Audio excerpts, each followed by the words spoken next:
ગઈકાલે રામાપીરની બીજ હતી અને આ બીજમાં લોકો રામાપીરની માનતા રાખી છે, ઘણા લોકોએ 12 બીજ માની હશે અને ત્યારે ગુજરાતની અંદરથી લાખોની સંખ્યામાં લોકો રામાપીરના દર્શન કરવા માટે રણુજા ગયા અને મોટા મોટા કલાકારો પણ ગયા છે, મોટા મોટા જે સેલિબ્રિટીઓ છે ને એ પણ 12 બીજ ભરવા માટે રામાપીરની માનતા રાખી અને આ રણુજા જાય છે અને રામાપીર તેમની જે મનોકામના છે એ પૂર્ણ પણ કરે છે।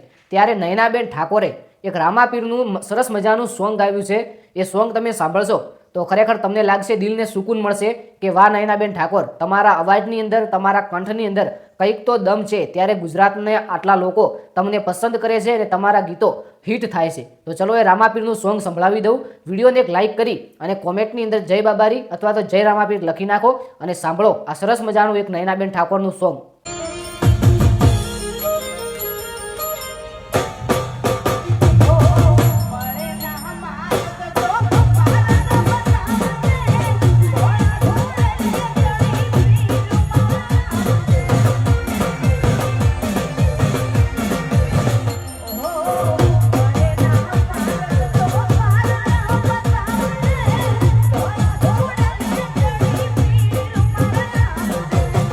તો હા મિત્રો, નયનાબેન ઠાકોરનું પહેલું સોંગ છે જે તમે સાંભળી લીધું રામાપીરનું। ચલો તમને આની સાથે સાથે એક બીજું પણ સોંગ સંભળાવું, એ પણ નયનાબેન ઠાકોરનું જ છે અને એ પણ તમને ખરેખર સરસ લાગશે કે વાહ ભાઈ વાહ, શું સોંગ ગાવ્યું છે।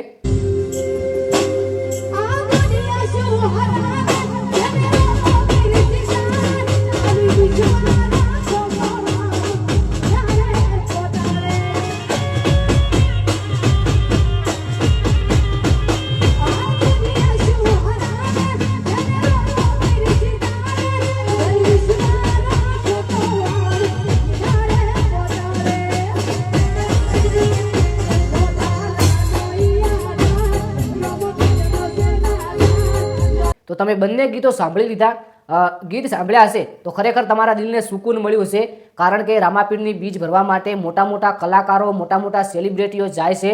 ગબ્બરભાઈ ઠાકોર અને એવા તો ગુજરાતની અંદરથી લાખો લોકો રામાપીરની બીજના દિવસે તેમની ગાડીને લઈને રણુજા પહોંચે છે અને ખરેખર તેમની અંદર જે આનંદ હોય છે એ અનોખો આનંદ હોય છે।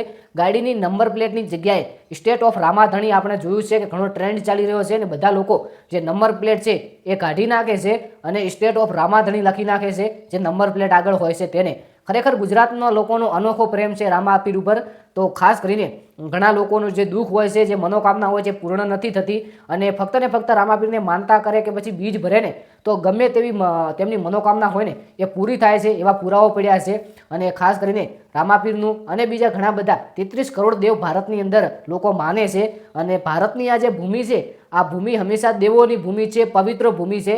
કારણ કે રામાયણ હોય, મહાભારત હોય કે પછી કોઈ પણ એવું પ્રાચીન સમયની અંદર ધાર્મિક હોય એ ભારતની ભૂમિની અંદર જ જોવા મળ્યું છે, બીજા કોઈ અન્ય દેશોની અંદર નહીં। તો ખાસ કરીને આપણને તો ગર્વ થવો જોઈએ કે આપણી ભારતની ભૂમિ પર રામાયણ, મહાભારત જેવા ઘણા બધા જે ધાર્મિક અને પ્રાચીન સ્થળો છે અને જે ઇતિહાસ છે એ ભારતની ભૂમિ ઉપર રચાયેલો છે। ત્યારે તો ભારત અનોખું અને પવિત્ર ધાર્મિક દેશ તરીકે ઓળખાય છે। તો ખાસ કરીને આપણે આજના વિડીયોની અંદર આટલું રાખીએ, વધુ માહિતી નહીં આપીએ, મળીએ એક જોરદાર નવા વિડીયો સાથે। ત્યાં સુધી બધા મિત્રોને જય રામાપીર। ઇન્સ્ટાગ્રામ પેજ ફોલો કરવું હોય તો લિંક ડિસ્ક્રિપ્શનમાં છે, જય ઉગા શોર્ટ કરીને પેજ ફોલો કરી શકો છો। આવનારા વિડીયોની અંદર મળીએ, બધા મિત્રોનો ખૂબ ખૂબ આભાર। જય ઉગા મહારાજ, જય દ્વારકાધીશ અને જય વડવાળા।